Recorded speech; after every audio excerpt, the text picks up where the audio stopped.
وكذلك جعلناكم أمة وسطا لتكونوا شهداء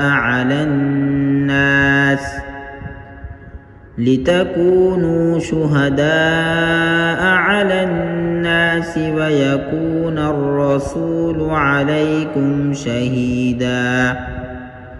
وما جعلنا القبلة التي كنت عليها إلا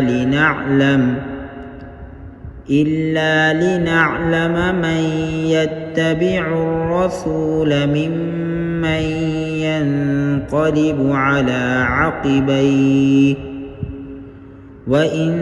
كانت لكبيرة إلا على الذين هدى الله، وما كان الله ليضيع